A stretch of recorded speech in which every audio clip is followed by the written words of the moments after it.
So it looks like Pokemon Go is officially going away from Niantic's ownership.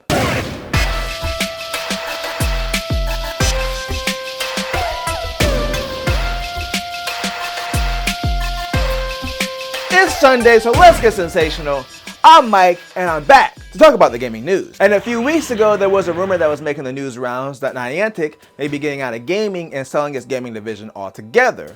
Well, as it turns out, that rumor is apparently true. So Niantic has announced that it's selling its gaming division to Scopely, the company behind Monopoly Go. The deal is estimated to be valued at $3.5 billion, as the rumors previously pointed out, and it will include Pokemon Go, Monster Hunter Now, and Pikmin Bloom. The only games excluded from the deals are Peridot and Ingress. Well, of course, you're probably wondering what Niantic's going to do since they're getting out of gaming. Well, they're going to build a separate entity called Niantic Spatial that will focus on building real-world 3D maps. Now, of course, this deal has to be approved by regulatory bodies in several countries, similar to when Microsoft bought Activision, but if it does go through, that could mean big changes for Pokemon Go. Now, I talked about this when I covered the rumors about the sale, but there are a lot of people worried in the Pokemon Go community about Scopely aggressively pushing microtransactions. Now, someone did comment on my short for that story and say that Pokemon Go is already bad with pushing microtransactions. Personally, I haven't played it in about 3 years, so I can't speak on it, but we'll see what happens if this deal goes through. But while the future of Pokemon Go is uncertain, the future of the PS5 Pro actually looks bright for a change. So the PS5 Pro kind of had a rough start with their upscaling technology, PSSR, but it may be getting a big upgrade next year. So AMD just released their first graphics card to kick off a new generation, and along with that, they introduced a new version of FSR, their upscaling tech, called FSR4. And from what I've seen from watching videos, it's a big improvement and actually rivals NVIDIA's DLSS. But the reason I'm talking about AMD and FSR4 is because Sony confirmed that they're going to implement changes to their upscaling tech to bring it closer to what FSR4 can do. So basically, if Sony can get close to FSR4, it provides better visuals for upscale graphics on the PS5 Pro. It's probably not going to be a dramatic difference. It would basically just help smooth out the image more when upscaling games.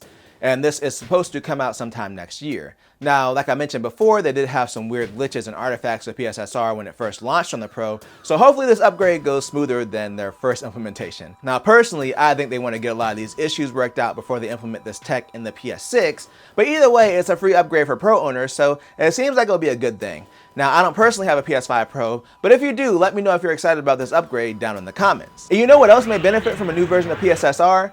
Xbox's own Forza Horizon 5.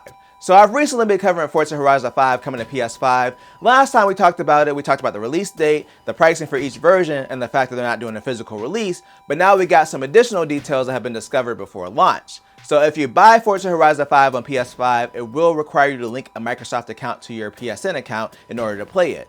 Of course, you have to have a PSN subscription to play online, which is expected. But the weird thing about the account linking requirement is it doesn't include save transfers from the PC or Xbox versions of the game. I would have liked to see cross saves in this version of the game, and it's something I criticize Sony for their PC releases, but Microsoft is the one who heavily pushes the Play Anywhere mantra, so I am a bit surprised they didn't bring that to the PS5 version of the game. The other thing the article mentions is that the account linking is permanent, and even if you unlink it from the PSN account, you can only relink it to the same account in the future.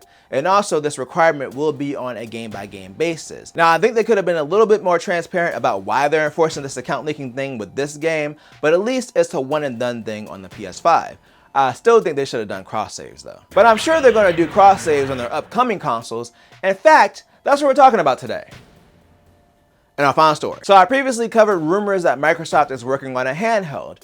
Rumors that have been fueled by Phil Spencer talking about Microsoft doing a handheld in interviews. But anyway, there are new rumors that we may actually be getting an Xbox handheld this year. So Windows Central is reporting that Microsoft is partnering with a PC gaming OEM to make an Xbox branded handheld codenamed Keenan that will come out later this year. The only thing they mentioned hardware wise is that it's going to have Xbox buttons like the guide button and Xbox design sensibilities, so it sounds like they'll be closely working with whoever's making it on the design. And since it's a PC manufacturer, we can assume that it's going to be more of a Steam Deck competitor and that'll probably run Windows and play PC games versus a handheld console like the Nintendo Switch. Now, Microsoft has mentioned previously that they've been working on a small screen friendly version of Windows, so I'm wondering if that's where they'll debut this new version of Windows. I mean, if it just runs regular Windows 11 out of the box, even with the Xbox branding, it would just feel like another handheld PC in the market that's starting to get really crowded. So it needs something software-wise to differentiate it from other handheld PCs, especially if they want to compete with the Steam Deck and SteamOS,